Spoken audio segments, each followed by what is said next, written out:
Hi friends, మనస్మిత స్టోరీస్కి మీ అందరికీ స్వాగతం, సుస్వాగతం. హాయ్ ఫ్రెండ్స్, ఈరోజు మనం చదువుకోబోయే కథ సహజీవనం పార్ట్ 9 ఆఖరి భాగం. అంత దారుణం చేసి కూడా మళ్ళీ రతికే ఇంటికి వచ్చిన సుప్రీత్ని తిట్టి కేసు పెడతానని భయపెట్టి పంపిస్తుంది ప్రతిమ. తనకు ఎదురు వచ్చిన సిద్ధార్థతో నీకు పెళ్లి చేసుకోవడానికి ఆ చెడిపోయిన దానికంటే ఇంకెవరూ దొరకలేదా లోకంలో అని అంటాడు సుప్రీత్. అతన్ని తిట్టి పంపించి సుప్రీత్ను చూసి భయపడుతున్న రతికకు ధైర్యం చెప్పి రతికను చూసుకోమని మోటివేట్ చేయమని ప్రతిమకు చెప్పి ఆఫీస్కి వెళ్ళిపోతాడు సిద్ధార్థ్. సిద్ధార్థ్ మాటలు విని ఆలోచనలో పడుతుంది రతిక. అవును, నా దారిలో వచ్చిన ముళ్ళ చెట్టు లాంటి వాడు సుప్రీత్. కానీ దౌర్భాగ్యం ఏంటంటే ఆ ముళ్ళ చెట్టును నాటి నీళ్లు పోసి పెంచింది స్వయంగా తన చేత్తోనే. ఆ ముళ్ళు ఇప్పుడు తననే గుచ్చి బాధ పెడుతున్నాయి. అందుకే ఆ చెట్టుని సమూలంగా నా దారిలో నుంచి పీకి అవతల పడేయాలి. నేనెందుకు భయపడాలి? నేను రమ్మన్నప్పుడు వచ్చాడు, పొమ్మన్నప్పుడు అలాగే పోవాలి కదా. అది మా అగ్రిమెంట్లో కూడా ఉంది. ఈసారి వచ్చినప్పుడు ఆ మాట ఖచ్చితంగా చెప్తాను. అతను వినకపోతే నేరుగా వాళ్ళ ఇంటికి వెళ్ళి వాళ్ళ తల్లిదండ్రులతోటి అతని భార్యతోనే మాట్లాడతాను. అయినా వినకపోతే అప్పుడు తప్పకుండా పోలీస్ కేసు పెడతాను.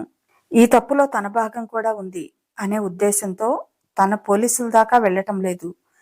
అది అతను అలుసుగా తీసుకుంటే మాత్రం తను ఊరుకోకూడదు అని నిర్ణయించుకుంది స్థిరంగా.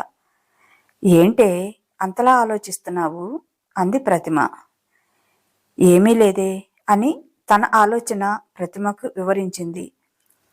ప్రతిమ గట్టిగా రతికను కౌగిలించుకొని బొగ్గ మీద ముద్దు పెట్టుకొని, అమ్మయ్య, ఇన్నాళ్ళకి నీకు మంచి ఆలోచన వచ్చింది, పైగా తెగింపు వచ్చింది. నాకు చాలా హ్యాపీగా ఉందే. ఇలాగే ప్రొసీడ్ అవ్వు. అవును, నువ్వు అన్నట్లుగా ప్రతి నిమిషం నీకు ఎవరూ తోడు ఉండరు. నీకు నువ్వే ధైర్యం కావాలి. నీకు నువ్వే సపోర్ట్గా ఉండాలి. ఎవరి కోసమో ఎందుకు ఎదురు చూడాలి? నీకు నేను తోడుగా ఉంటాను. ఎప్పుడు నీ వెన్నంటే సిద్ధార్థ గారు కూడా తోడుగా ఉంటారు. ఇక చెలరేగిపో బుజ్జమ్మ అంది ప్రతిమ. పాపం ప్రతిసారి సిద్ధార్థ గారిని ఇబ్బంది పెట్టకే. అనవసరంగా నా కోసం ఆయన శ్రమపడాల్సి వస్తుంది అంది. నేను ఎలా నీ ఫ్రెండ్నో ఆయన కూడా అలాగే నీ ఫ్రెండ్ అని ఇప్పుడే చెప్పారు, వినలేదా? ఫ్రెండ్కి ఫ్రెండ్ హెల్ప్ చేయకపోతే ఇంకెవరు చేస్తారు అంది ప్రతిమ. లేకపోతే అసలు ఆయన ఎంత వర్క్హాలిక్. అలాంటి సిద్ధార్థ గారు నేను మెసేజ్ చేయగానే ఎంత హడావుడిగా వచ్చేశారు చూసావా? నువ్వంటే ఆయనకి ఎంత కన్సర్న్, అర్థమైందా అంది ప్రతిమ. అర్థమైంది. అందుకే సిద్ధార్థ గారిని ఇబ్బంది పెట్టొద్దు అంటున్నాను. అసలు నువ్వు కూడా ఈ విషయంలో ఇన్వాల్వ్ కావటం నిజంగా నాకు ఇష్టం లేదు. నా సమస్య నాతోనే పోవాలి. నా చుట్టూ ఉన్న వాళ్ళకి కూడా సమస్య కావటం నాకు ఇష్టం లేదు అంటుంది రతిక. నోరు మూసుకోవే, ఇలా వాగావంటే ఇక జన్మలో నీ మొహం చూడను, జాగ్రత్త అని బెదిరిస్తుంది. నాకేదైనా సమస్య వస్తే నువ్వు అలాగే వదిలేస్తావా పట్టించుకోకుండా అని అడుగుతుంది ప్రతిమ. అది కాదే, నా వల్ల పక్కన వాళ్ళు ఇబ్బంది పడటం నాకు నచ్చదు, నీకు తెలుసు కదా అంది రతిక. ఏడ్చావులే, నోరు మూసుకొని జ్యూస్ తాగి పడుకో, నేను వర్క్ చేసుకోవాలి అని డోర్ లాక్ చేసుకుని వచ్చి ల్యాప్టాప్ తెచ్చుకొని బెడ్రూమ్లోనే వర్క్ చేసుకుంటూ కూర్చుంది. ఈవినింగ్ స్వీటీ వచ్చే టైంకి ప్రతిమని కిందకి వెళ్ళి తీసుకురమ్మని గొడవ చేసింది. తను వస్తుంది లేవే, అలవాటేగా అంటే ఊరుకోలేదు. అయితే చిన్నగా నేనే లేచి వెళ్తాలే అంది. అమ్మా మదర్ ఇండియా, నేను వెళ్ళి తీసుకొస్తాను, నువ్వు పడుకో కదలకుండా అని. ఏంటి స్వీటీ అంటే నీకంత ప్రేమ? సొంత తల్లి కూతుర్లు కూడా మీ అంత ప్రేమగా ఉండరేమో. తనకి కూడా నువ్వంటే అంత ఇష్టం అంది ప్రతిమ. నిజమేనే, ఏ జన్మలో బంధమో ఇది. తను తల్లి లేని పిల్ల అని తెలిసినప్పటి నుంచి నా మనసులో తన మీద ఇంకా ప్రేమ పెరిగిపోయింది. వీలు కాదు కానీ సిద్ధార్థ గారు స్వీటీని నాకు ఇస్తే హ్యాపీగా పెంచుకోవాలనిపిస్తుంది నాకు. అయినా అలా ఎందుకులే, సిద్ధార్థ్ గారి దగ్గర ఉంటే విలువలతో పెరుగుతుంది. నాలాంటి దాని దగ్గర ఉంటే నలుగురు తనని కూడా హేళన చేస్తారేమో అంది కళ్ళు తుడుచుకుంటూ. రతి, ఇంక నిన్ను కొట్టేస్తానే ఇలా వాగావంటే. నువ్వు తప్పు చేశావు, కాదనటం లేదు, రియలైజ్ అయ్యావు. బస్, ఇక ఇంతటితో అయిపోయింది. ప్రతిసారి పుండును పుల్లతో పొడిచినట్లు దాన్ని నువ్వే పొడుచుకొని పొడుచుకొని పెద్దది చేసుకుంటున్నావు. అర్థమవుతుందా నీకు? నీకు నువ్వే పెద్ద శత్రువు. ఇక దాని గురించి మాట్లాడటం ఆపేసేయ్. నీ ఫ్యూచర్ గురించి ఆలోచించుకో. సిద్ధార్థ గారు, స్వీటీని నీకు ఇవ్వాల్సిన పనేముంది? మీ ఇద్దరూ కలిసి స్వీటీని పెంచండి అంటూ బయటికి వెళ్ళిపోయింది. ఆ మాటకి అర్థం తట్టలేదు రతికకి. మేమిద్దరం కలిసి ఎలా పెంచుతాము? ఇప్పుడంటే ఇద్దరం ఒక దగ్గర ఉంటున్నాము. రేపు ఎవరు ఎక్కడికి ట్రాన్స్ఫర్ అవుతామో, ఎవరెక్కడ ఉంటామో ఎవరికి తెలుసు? అలా ఎలా వీలవుతుంది? దీని పిచ్చి ఇది అనుకుంది. ప్రతిమ చెప్పిన మాటకి అర్థం కాక ప్రతిమ కిందికి వెళ్ళి స్వీటీని తీసుకొని పైకి వచ్చింది. స్వీటీ లోపలికి రాగానే పరిగెత్తుకుంటూ రతిక దగ్గరికి వెళ్ళింది. ఆంటీ, ఎలా ఉంది మీకు? ఇప్పుడు బెటర్గా ఉందా? త్వరగా బాగైపోయింది ఆంటీ. మీరు ఇలా ఉంటే నాకేం బాగాలేదు అని అంటుంది. సరేరా, నీకోసమైనా నేను త్వరగా కోలుకుంటాను. నాకిప్పుడు బాగానే ఉంది, కాకపోతే కొంచెం నీరసంగా ఉంది. 2 డేస్లో అంతా సెట్ అయిపోతుంది. ఓకేనా బంగారు తల్లి? ఇక వెళ్ళి ఫ్రెష్ అయి రాపో, స్నాక్స్ తిందువు అని చెప్పింది. స్వీటీ మొహాన్ని తన దోసెట్లోకి తీసుకొని నుదుటి మీద ముద్దు పెట్టుకుంటూ. స్వీటీ ఫ్రెష్ అయి డ్రెస్ వేసుకుని వచ్చింది. రతిక పక్కనే కూర్చొని తన స్కూల్లో జరిగిన విశేషాలన్నీ చెప్తుంది. ఆసక్తిగా వింటూ ఉంది రతిక. రతిక మొహంలో అంతకుముందు ఉన్న బాధ కానీ భయం కానీ లేవు. ముగ్గురికి స్నాక్స్ అక్కడికే తెచ్చి ఇచ్చింది ప్రతిమ. నువ్వు తినా ఆంటీ అంటూ రతిక నోట్లో పెట్టింది స్వీటీ. స్వీటీని తన ఒడిలో కూర్చోబెట్టుకొని స్నాక్స్ తినిపించింది. వాళ్ళిద్దరికీ పాలు, తనకి కాఫీ తెచ్చుకుంది ప్రతిమ. ముగ్గురు కబుర్లు చెప్పుకుంటూ అవి తాగేశారు. స్వీటీ ముద్దు మాటలతో ఆ ఇంటి వాతావరణాన్ని మార్చేసింది ఆ కాసేపట్లోనే. ప్రతిమ వంట పూర్తి చేసేటప్పటికి స్వీటీతో హోంవర్క్ పూర్తి చేయించింది రతిక. ప్లేట్లో భోజనం పెట్టిస్తే స్వీటీకి తనే తినిపించింది రతిక. నువ్వు కూడా ఎర్లీగా తినవే, హెల్త్ బాగాలేదు కదా అంది ప్రతిమ. సార్ వచ్చాక అందరము తిందాంలే అంది రతిక. సిద్ధార్థ్ గారు లేట్ అవుతుందని చెప్పారుగా, పెట్టేస్తాను తినేసేయ్ అని అంటుంటే అప్పుడే వచ్చాడు సిద్ధార్థ. ప్రతిమ ఫోన్కి తను వచ్చానని మెసేజ్ చేయటంతో వెళ్ళి డోర్ తీసింది. డాడీ అంటూ పరిగెత్తుకొని ఎదురు వచ్చింది స్వీటీ. స్వీటీని ఎత్తుకొని, ఏంటి బంగారు తల్లి, ఇంకా పడుకోలేదా? డిన్నర్ తినేసావా? హోంవర్క్ ఫినిష్ అయిందా అని అడిగాడు. ఓ, నా వర్క్ అంతా కంప్లీట్ అయిపోయింది. నేను డిన్నర్ కూడా చేశాను. రతిక ఆంటీ, ప్రతిమ ఆంటీ నీకోసమే వెయిటింగ్ అంది. రతిక దగ్గరకు వచ్చి, నాకు లేట్ అవుతుందని చెప్పాను కదా, హెల్త్ బాగా లేనప్పుడు పెందలాడే తినాలి కదా, నా కోసం ఎందుకు వెయిట్ చేయటం? నాకు ఇలాంటివి నచ్చవు అన్నాడు సిద్ధార్థ్. కానీ నాకు నచ్చుతాయి అంది గబుక్కున. సారీ సార్, అది కాదు, మీ ఒక్కళ్ళనే వదిలిపెట్టి మేము ఎలా తినగలం అంది. అవసరమైనప్పుడు తినాలి. నీకు ముందే హెల్త్ బాగాలేదు కదా, అలాంటప్పుడు వెయిట్ చేయకూడదు. నేనేమి మీ ఇంటికి వచ్చిన బంధువును కాదు. నాకు మర్యాదలు చూపించడానికి నేను మీ ఫ్రెండ్ని. నాకు మర్యాదలు అవసరం లేదు అన్నాడు. సరే, ఏదైనా అవసరమైతే పిలవండి అని స్వీటీ వెళ్దామా అన్నాడు. సార్ లేటుగా వస్తా అన్నారని మీకోసం కూడా డిన్నర్ వండేశాను, తినేసి వెళ్ళండి అంది ప్రతిమ. నీకెందుకమ్మా అనవసరంగా శ్రమ, నేను చేసుకునేవాడిని కదా అన్నాడు. ఇప్పుడే కదా సార్ మీరు మా ఫ్రెండ్ అని చెప్పారు, మళ్ళీ ఇప్పుడే మొహమాట పడతారేంటి అంది. ఓకే ఓకే, నేను ఫ్రెష్ అయి వస్తాను అని తన ప్లాట్కి వెళ్ళాడు.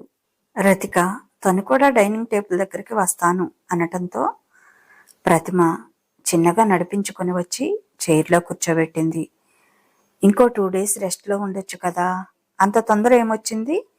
ఏదైనా ప్రాబ్లం అనిపిస్తే వెంటనే చెప్పు అన్నాడు సిద్ధార్థ్. అలాంటిదేమీ లేదు, ఐఆమ్ ఆల్ రైట్ అంది రతిక. అందరూ తిన్నాక రతికను రా వెళ్దాం అని లేకపోతే పొత్తి కడుపులో కలుక్కుమనటంతో అబ్బా అంది.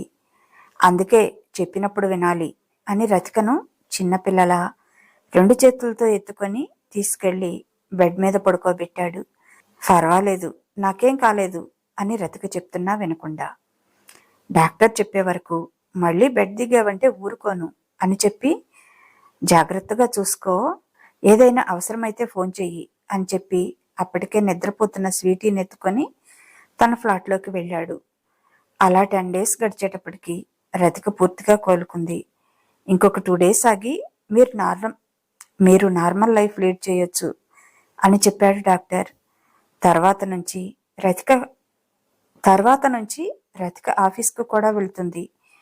అలా 3 నెలలు గడిచాక ఓసారి మాటల సందర్భంలో ప్రతిమ సిద్ధార్థని అడుగుతుంది. అన్నయ్య, ఈ మధ్య ప్రతిమ సిద్ధార్థను అన్నయ్య అని పిలవటం మొదలుపెట్టింది. మీరేమీ అనుకోనంటే ఓ చిన్న మాట. స్వీటీ ఓసారి వాళ్ళ అమ్మ గురించి అడిగితే అసలు తను ఇంతవరకు ఎప్పుడూ అమ్మను చూడలేదు అని చెప్పింది. ఇంతకీ స్వీటీ వాళ్ళ అమ్మగారు మీకు అభ్యంతరం లేకపోతేనే చెప్పండి అంది. అప్పటికే రతిక కళ్ళు పెద్దవి చేసి కోపంగా చూడటంతో మధ్యలోనే ఆపేసింది. నాకు విషయం పూర్తిగా తెలియకపోతే నిద్ర పట్టదు, నీకు తెలుసు కదే. ఈ 3 months అదే ఆలోచనలో ఉన్నాను. నా ఇష్టం వచ్చినట్లు ఊహించుకుంటున్నాను. అసలు నిజం తెలిస్తే ఈ గొడవ ఉండదు కదా, అందుకనే అడిగాను. నీకు ఎలాంటి అభ్యంతరం లేకపోతేనే చెప్పండి అన్నయ్య అంది.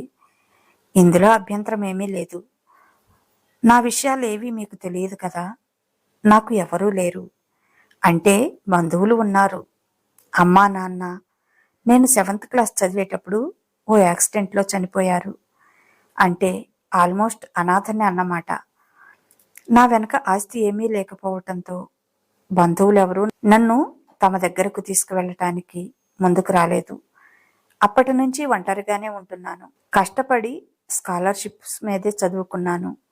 రోజు పాల ప్యాకెట్లు వేయటం, పేపర్ వేయటం అలాంటి చిన్న చిన్న పనులు చేసేవాడిని. సండే అప్పుడు పనులకు వెళ్ళేవాడిని. ఆ డబ్బుతో వారం అంతా ఎలాగో గడిపేవాడిని. ఇంటర్కు వచ్చిన దగ్గర నుంచి ట్యూషన్స్ చెప్పడం ప్రారంభించాను. నా ట్యూషన్స్కి వచ్చిన పిల్లలకి మార్కులు బాగా రావటంతో మా కాలనీలో అందరూ నా దగ్గరికే ట్యూషన్కి పంపించేవాళ్ళు. అప్పటి నుంచి పెద్ద ఇబ్బంది లేకుండా గడిచింది. నా చదువు పూర్తి అవగానే జాబ్ కూడా వచ్చింది. ఓ రోజు ఆఫీస్ నుంచి ఇంటికి రావటం లేట్ అయింది. నైట్ 11 గంటలప్పుడు బైక్ మీద వస్తున్న నాకు మా వీధిలో చెత్త కుప్ప పక్కకి రాగానే ఎక్కడి నుంచో ఓ పసిబిడ్డ ఏడుపు గట్టిగా కర్ణకఠోరంగా వినిపిస్తుంది. చుట్టూ చూస్తే ఎవరూ లేరు. అది డస్ట్బిన్ దగ్గర నుంచి అని అర్థమయ్యి అక్కడికి వెళ్ళి చూస్తే దాని పక్కనే బొడ్డు కూడా ఓడని ఓ పసిపాప దర్శనమిచ్చింది. ఆ పాప పుట్టింది అంతకుముందే అనుకుంటా. ఒంటి మీద బ్లడ్ కూడా క్లీన్ చేయలేదు. అలాగే అక్కడ పడేశారు. చీమలు కుడుతున్నాయి. పాపం అందుకే అంత గట్టిగా ఏడుస్తుంది. ఆ పాపని అలా చూస్తే నా గుండెల్ని పిండేసినట్లు అయిపోయింది. వెంటనే పాపని చేతుల్లోకి తీసుకొని చీమలు దులిపి నా షర్టు విప్పి దానిలో పడుకోబెట్టి అలాగే హాస్పిటల్కి తీసుకువెళ్ళాను. అక్కడ డాక్టర్ నా ఫ్రెండ్ ఎవరో కనగానే పడేశారు. ఇంకొక 1/2 hour అలాగే ఉంటే చనిపోయేది అని చెప్పింది. ఇంత ముద్దుగా ఉన్న ఈ పాపని అలా పడేయటానికి వాళ్లకు చేతులు ఎలా వచ్చాయో. ఒళ్ళు తెలియకుండా తప్పు చేయటం ఎందుకు? వాళ్ళకి వద్దు అనుకుంటే అబార్షన్ చేయించుకోవచ్చు కదా. ఇలా బిడ్డని కని చెత్త కుప్పల పాలు చేయటం ఎందుకు అని నా డాక్టర్ ఫ్రెండ్ తిడుతూనే ఉంది. 2 రోజుల ట్రీట్మెంట్ తర్వాత పాపని నా ఇంటికి తెచ్చుకున్నాను. తను నా లైఫ్లో ఒక భాగం అయిపోయింది. ఈ అనాథకి మరో అనాథ తోడయ్యింది. ఇప్పుడు మేమిద్దరం అనాథలం కాదు.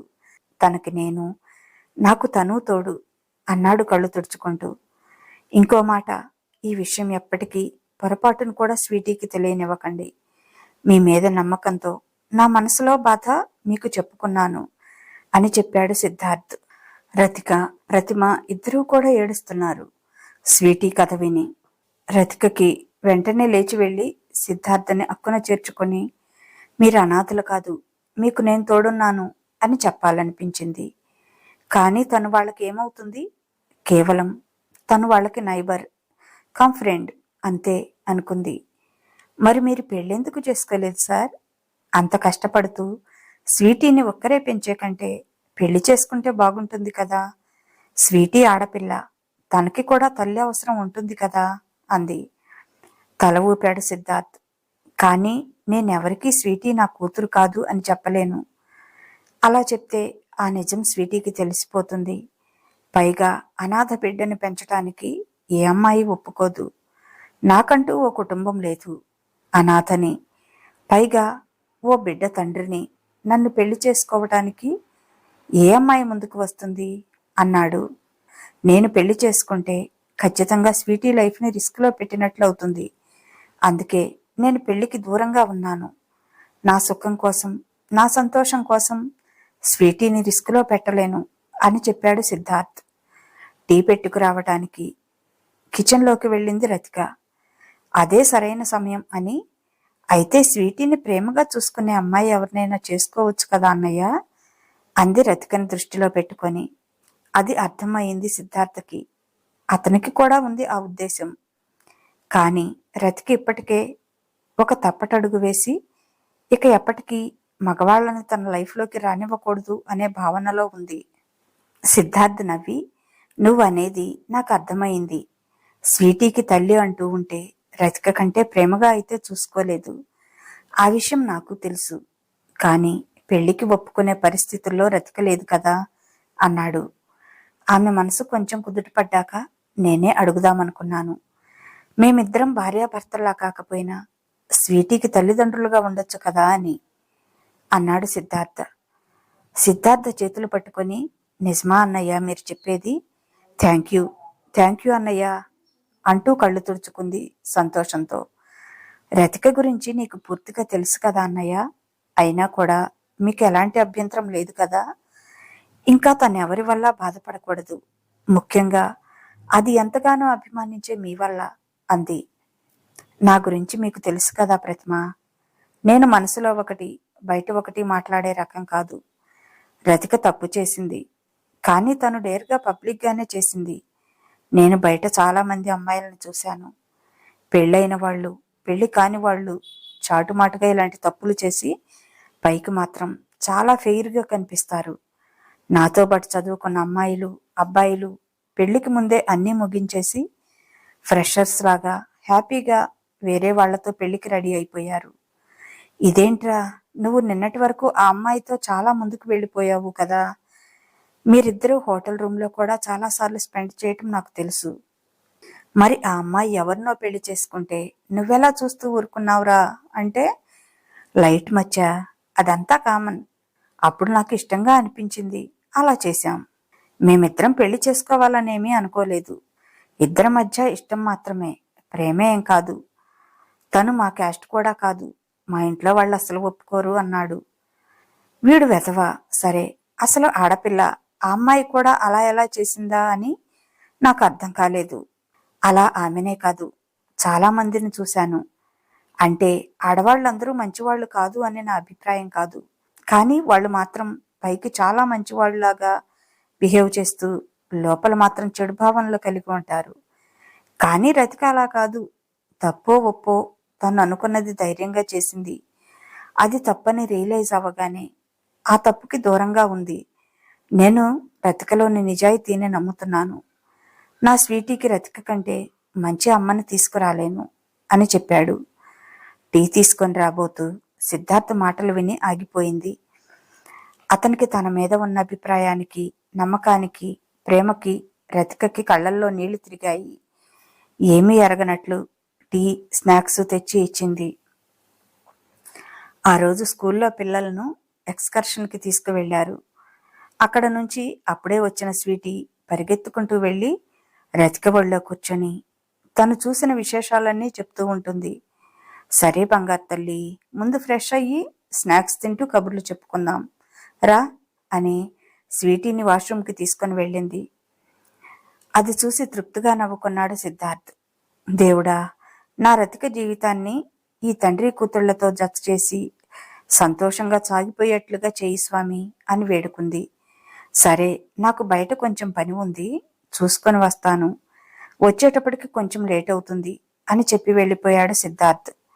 స్వీటీ పగలంతా బాగా తిరిగి అలసిపోవటంతో పెందలాడే నిద్రపోయింది. మనం కూడా తిందామా అంది ప్రతిమ. సిద్ధార్థ గారిని కూడా రానివ్వు, అందరం కలిసి తినేద్దాం అంది రతిక. సిద్ధార్థ గారిపైన నీ అభిప్రాయం ఏమిటి అని సడన్గా అడిగింది ప్రతిమ. ఆయన చాలా మంచి మనసున్నవారు. తనకి అసలు సంబంధమే లేని ఓ పాపని సొంత కూతురిలా పెంచడమే కాకుండా ఆమె కోసం తన లైఫ్లో పెళ్లి కూడా చేసుకోకుండా సుఖ సంతోషాలను వదిలేసుకున్నారు. నిజంగా దేవుడు ఆయన అంది రతిక.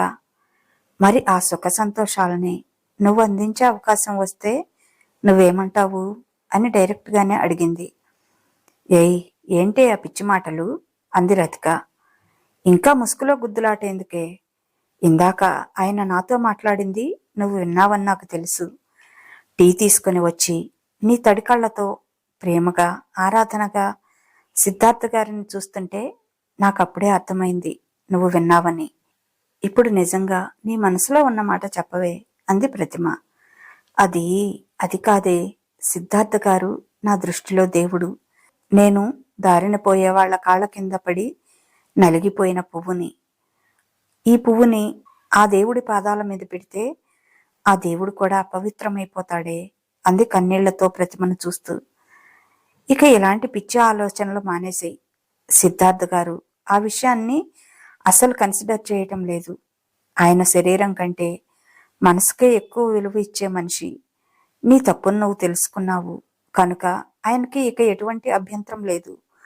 మరి నీ సంగతి ఏంటి? ప్లీజ్ రతి, బాగా ఆలోచించుకో. నీ లైఫ్లో నీకు మంచి అవకాశం ఇచ్చాడు దేవుడు, దాన్ని సద్వినియోగం చేసుకో అని చెప్పింది.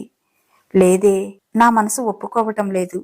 నాలాంటిది సిద్ధార్థ గారి పక్కన నిలబడటానికి కూడా అర్హత లేదు. అలాంటిది అతన్ని పెళ్లి చేసుకొని అతని జీవిత భాగస్వామిగా వెళ్ళటం అంటే ఆ ఆలోచనే నా వల్ల కావటం లేదే అంది రతిక. ఆ విషయంలో ఏదైనా అభ్యంతరం ఉంటే సిద్ధార్థ గారికి ఉండాలి. ఆయన గారికి అలాంటి అభ్యంతరం ఏమీ లేదు. నువ్వు ఒప్పుకోవే ప్లీజ్. ఇంకొక నెలలో నా మ్యారేజ్ అయిపోతుంది. ఈలోపు మీరిద్దరూ కలిసిపోతే నేను నీ గురించి ఆలోచన భయము లేకుండా హ్యాపీగా పెళ్లి చేసుకుంటాను. అసలు నీకు సిద్ధార్థ గారంటే ఇష్టమా కాదా? లేక ఇంకా ఆ సుప్రీత్నే లైక్ చేస్తున్నావా అంది ప్రతిమ. చిచి, ఎలా కనపడుతున్నానే నేను నీకు? అనాలోచితమైన ఆలోచనలతో అలాంటి పని చేసినందుకు మనసులోనే కుమిలిపోతున్నాను. కాకపోతే దానిలో అతని తప్పు కంటే నా తప్పే ఎక్కువగా ఉంది. అందుకే కదా అతన్నేమీ చేయకుండా అలా వదిలేసింది అంది. ఓకే, అతనికి నేను సిద్ధార్థ గారు చాలా గట్టిగా వార్నింగ్ ఇచ్చాము. ఇక అతను నీ లైఫ్లోకి రాడు. వస్తే సిద్ధార్థ గారు చూస్తూ ఊరుకోరు. అలా ఎప్పుడు నీకు కంచెలా కాపలాగా, నీకు తోడుగా, నిన్ను ప్రేమగా చూసుకుంటూ ఉంటారు. ప్లీజ్ రతి, సిద్ధార్థ గారిని పెళ్లి చేసుకోవే. ఆయనే ఇష్టమని చెప్పారు. ఇంకా నీకేమైంది ఒప్పుకోవటానికి అంది ప్రతిమ. లేదే, నా మనసు ఒప్పుకోవటం లేదు. నాకు ఇష్టం లేక కాదు, నాకు ఆయన మీద ప్రేమ లేక కాదు. కానీ నాలాంటి చెడిపోయింది ఆయన పక్కన ఉండకూడదే. అర్థం చేసుకోవే ప్లీజ్ అంది రతిక ఏడుస్తూ. ఇక నువ్వు ఆ పిచ్చి ఆలోచనల నుంచి బయటికి రా. స్వీటీని దూరం చేసుకుని నువ్వు ఉండగలవా? లేదు కదా. అందుకే మీరిద్దరూ పెళ్లి చేసుకోండి. నువ్వు సిద్ధార్థ గారికి భార్యగా కాకపోయినా స్వీటీకి తల్లిగా ఉండు. ఆయన దానికి కూడా ఇష్టపడుతున్నారు. పెళ్ళయ్యాక మీ మనసులు కలిశాకే మీ ఇద్దరు ఓకే అనుకుంటే భార్యాభర్తలుగా మీ లైఫ్ స్టార్ట్ చేయండి. లేకపోతే స్వీటీని చూసుకుంటూ ఇలాగే ఫ్రెండ్స్లా ఉండిపోదురు. పెళ్లి మాత్రం చేసుకోండి, సరేనా అంది ప్రతిమ. ఏమీ మాట్లాడలేదు రతిక. మౌనం అర్ధాంగీకారమేగా. ఓకేనా అంది ప్రతిమ. తల ఊపింది రతిక. తామిద్దరూ మాట్లాడుకున్నదంతా ఫోన్లో రికార్డు చేసింది ప్రతిమ. దాన్ని అలాగే సిద్ధార్థ గారికి ఫార్వర్డ్ చేసింది. ఆ తర్వాత రతిక తల్లిదండ్రులను పిలవటం, వాళ్లతో మాట్లాడటం, రతిక సిద్ధార్థులు ప్రేమించుకుంటున్నారు అని చెప్పటంతో ముందు వద్దన్నా వాళ్ళు కూడా ఒప్పుకోవటం, పెళ్లికి ముహూర్తాలు పెట్టడం అన్నీ చకచకా జరిగిపోయాయి.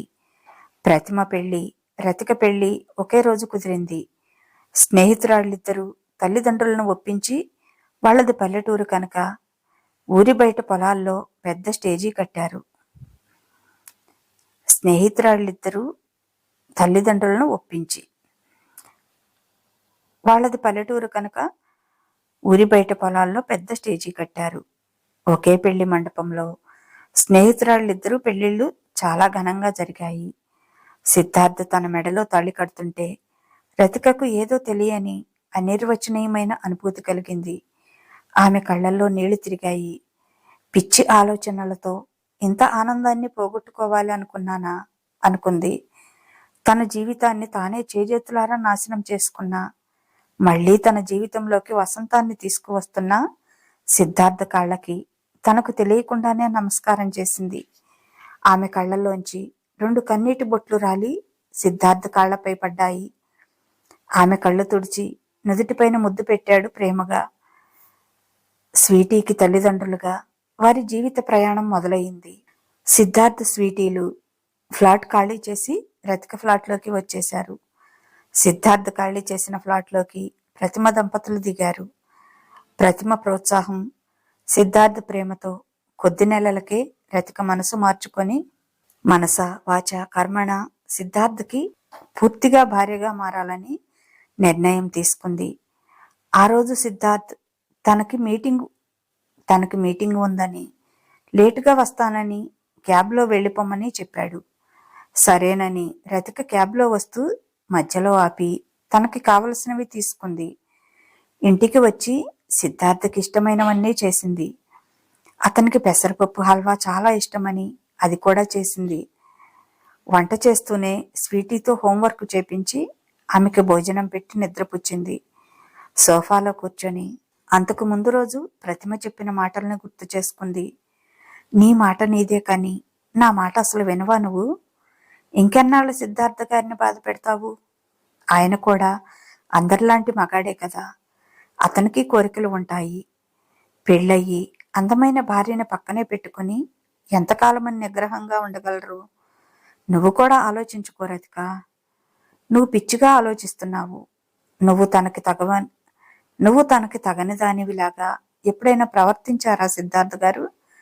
ఆయనంత ప్రేమగా చూసుకుంటున్నా కూడా నువ్వు ఇంకా ఆయన్ని దూరంగా పెట్టడం అస్సలు బాగాలేదే.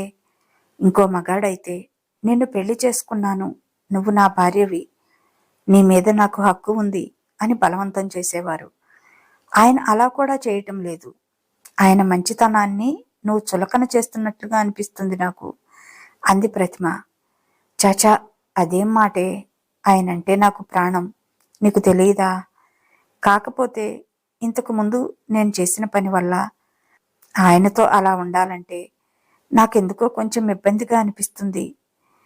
అంతేకాని వేరే ఏమీ లేదు అంది రతిక. నువ్వు నీ పిచ్చి ఆలోచనలతో సిద్ధార్థ గారిని ఇంకా బాధ పెట్టకు ప్లీజ్ రతిక. రేపు మంచి రోజు. రేపటి నుంచి మీరు దంపతులుగా మీ కొత్త జీవితం మొదలు పెట్టండి. ఇంకా వేరే ఆలోచనలు ఏం పెట్టుకోకు. ఇప్పటికైనా సిద్ధార్థ గారికి పూర్తి ప్రేమని, పూర్తి సంతోషాన్ని, సుఖాన్ని పంచు. భార్యగా అది నీ బాధ్యత, అర్థం చేసుకో అని ఫుల్గా క్లాస్ తీసుకుంది ప్రతిమ. ఆలోచిస్తే ప్రతిమ చెప్పింది కూడా నిజమే కదా. పాపం సిద్ధార్థ గారిని ఇంకా ఎన్నాళ్ళు బాధ పెట్టాలి? ఎంతైనా మగాడే కదా. తన అందాలను ఆశగా చూడటం చాలాసార్లు గమనించింది కూడా. అయినా సిద్ధార్థ గారికి దగ్గర అవ్వాలంటే ఏదో మొహమాటంగా అనిపిస్తుంది. ఇక ఈ మొహమాటాన్ని తీసి గట్టున పెట్టి తనకింత ఆనందాన్నిచ్చిన సిద్ధార్థ గారికి సంతోషాన్ని ఇవ్వాలి అని నిర్ణయించుకుంది. రతిక అలా ఆలోచనలో ఉండగానే కాలింగ్ బెల్ మోగింది. వెళ్ళి డోర్ తీసింది. సిద్ధార్థ నవ్వుతూ, నీ నిద్ర చెడగొట్టానా అంటూ ఆమె వైపు అలాగే చూస్తూ నిలబడిపోయాడు. రోజూ నైటీలో ఉండేది. ఈరోజు నిమ్మపండు రంగు చీరలో మెరిసిపోతుంది రతిక. పొడవాటి జుట్టును జడవేసుకొని ఎప్పుడూ లేనిది మల్లెపూలు పెట్టుకుంది. ఆమె వేసుకున్న లైట్ స్ప్రే ఇంకా మల్లెపూల వాసన కలిపి అదో మొత్తైన ఫీలింగ్ కలుగుతుంది. ఆమె మీద నుంచి చూపులు తిప్పుకోలేకపోతున్నాడు. నేనింకా నిద్రపోలేదులేండి. మీకోసమే వెయిట్ చేస్తూ కూర్చున్నాను. వెళ్ళి స్నానం చేసి రండి, డిన్నర్ చేద్దాం అంది. లేట్ అయింది కదరా, తినేసేయొచ్చు కదా, ఇంతసేపు ఉండటం ఎందుకు అన్నాడు బాత్రూంలోకి వెళ్తూ. స్నానం చేసి వచ్చాక బెడ్ మీద పెట్టిన బట్టలు చూసి భుజాలు ఎగరేశాడు. రామ్రాజ్ కాటన్ పంచ, వైట్ కాటన్ షర్ట్ పెట్టి ఉంది. ఏదో అర్థమై అందమైన చిరునవ్వు పూసింది అతని పెదవుల పైన. డైనింగ్ టేబుల్ దగ్గరికి వెళ్ళాడు. అన్నీ తనకిష్టమైన వంటకాలే. ముఖ్యంగా పెసరపప్పు హల్వా తనకు చాలా ఇష్టం. చాలా బాగా కుదిరింది. ప్లేట్లో వడ్డించి రతిక తినిపిస్తుంటే సంతోషంగా తిన్నాడు. నువ్వు కూడా తిను అంటూ రతికకు తను తినిపించాడు. చాలా రోజుల తర్వాత తృప్తిగా తిన్నట్లు అనిపించింది ఇద్దరికి. ఎంగిలి గిన్నెలన్నీ డిష్ వాషర్లో పెట్టి హ్యాండ్స్ వాష్ చేసుకొని మీరు వెళ్ళండి, నేను వస్తాను అని చెప్పింది. స్వీటీని వేరే బెడ్రూమ్లో పడుకోబెట్టింది ఆ రోజు. పాలు గ్లాసులో తీసుకొని దేవుడి గదిలోకి వెళ్ళి నమస్కారం చేసుకొని సిద్ధార్థ రూంలోకి వెళ్ళింది. డోర్ బోల్ట్ పెట్టి వెళ్ళి అతని పక్కన కూర్చుంది తల వంచుకొని. ఆమె చుబుకం పట్టుకొని ఆమె మొహాన్ని పైకెత్తి ఆమె కళ్ళలోకి చూస్తూ ఆర్ యు ఓకే అన్నాడు. సిగ్గుపడుతూ కళ్ళు దించుకుంది, చిన్నగా తల ఊపుతూ. ఆమె మొహాన్ని దోసిట్లోకి తీసుకొని సిగ్గుతో వాలిన ఆమె కనురెప్పలపై ముద్దు పెట్టుకున్నాడు. మరింతగా వాలిపోయాయి ఆమె కళ్ళు. కోటేరు లాంటి ఆమె ముక్కు మీద, అందమైన చెక్కిళ్ల మీద, బుల్లిగడ్డం మీద ముద్దు పెట్టి ఆ తర్వాత ఆమె అధరాలను అందుకున్నాడు. ఆ అధరామృత పానంలో మైమరిచిపోయారిద్దరూ. ఆర్తిగా అతని చుట్టూ తన చేతులను పెనవేసింది. ఆమెను గట్టిగా కౌగిలించుకొని ఆమె మెడవంపులో ముద్దు పెడుతూ మల్లెల వాసన గాఢంగా పీలుస్తూ, ఈరోజు దివి నుంచి భువికి దిగి వచ్చిన దేవకన్యలా ఉన్నావు. ఆమె మెడ మీద తన మీసంతో చక్కిలి గింతలు పెడుతూ మనస్ఫూర్తిగా నవ్వింది రతిక. అయితే ఇక నుంచి పూర్తి న్యాయం చేస్తాలే అంది. పెళ్ళైన తర్వాత అతను చాలాసార్లు తన యథా అందాలను ఆశగా మైమర్పుగా చూడటం తను చాలాసార్లు గమనించింది. అతను కొంచెం మొహమాట పడటం గమనించి అతని చేతుల్ని తీసుకొని తన ఎదపై వేసుకుంది. అతని మొహాన్ని తన ఎదకేసి గట్టిగా హత్తుకుంది. కొంచెం దారి చూపించేటప్పటికీ ఇక దూసుకుపోయాడు మన సిద్ధార్థుడు. తుఫానులా విరుచుకుపడ్డాడు, ఉప్పెనలా ముంచెత్తాడు. ఇన్నాళ్లుగా తన మనసులో దాచుకున్న కోరికలు ఎగదోస్తుంటే ఉవ్వెత్తున ఎగసిపడ్డాడు. అతని ఒడుపుకి స్పీడుకి నివ్వెరపోయింది రతిక. అతనికి తన పూర్తి సహకారాన్ని అందించింది.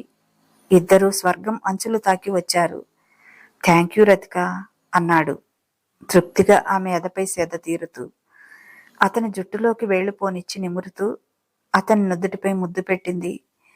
సారీ, మిమ్మల్ని ఇన్ని రోజులుగా బాధ పెట్టినందుకు అంది. అయితే ఏమైంది, ఇప్పుడు వడ్డీతో సహా కలిపి తీసుకుంటాలే అన్నాడు ఆమెతో శృంగార సమరానికి మళ్లీ రెడీ అవుతూ. వారి కాపురం 3 పువ్వులు 6 కాయలు అన్నట్లుగా సాగిపోతుంది. సంవత్సరం తర్వాత వారి జీవితంలోకి ఇంకో పాప బాబు వచ్చారు. తన తల్లి తండ్రి తన కోసం మళ్లీ వచ్చారని చాలా సంతోషంతో కళ్ళనీళ్లు పెట్టుకున్నాడు సిద్ధార్థ.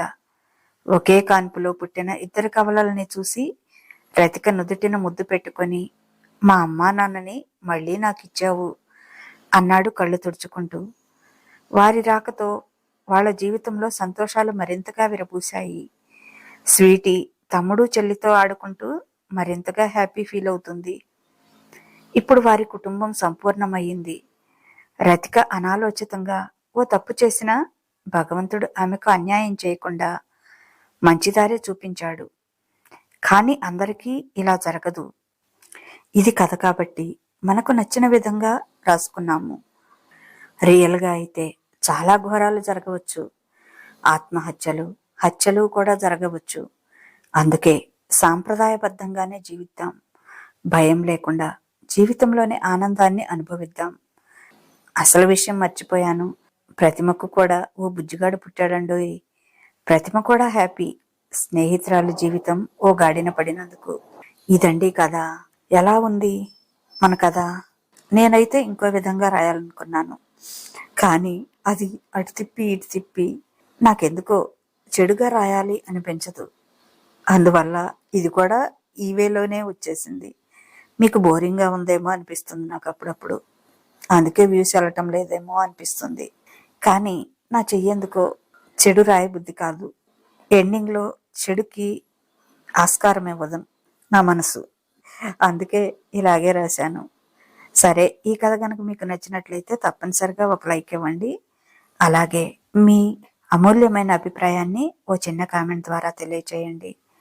అలాగే మన ఛానల్స్ మాటే మంత్రం స్మితా స్టోరీస్ని సబ్స్క్రైబ్ చేసుకోండి. మీకు తెలిసిన వారికి కూడా షేర్ చేయండి. ఇక ఉంటాను. బాయ్. మీ లక్ష్మీ ఘంట.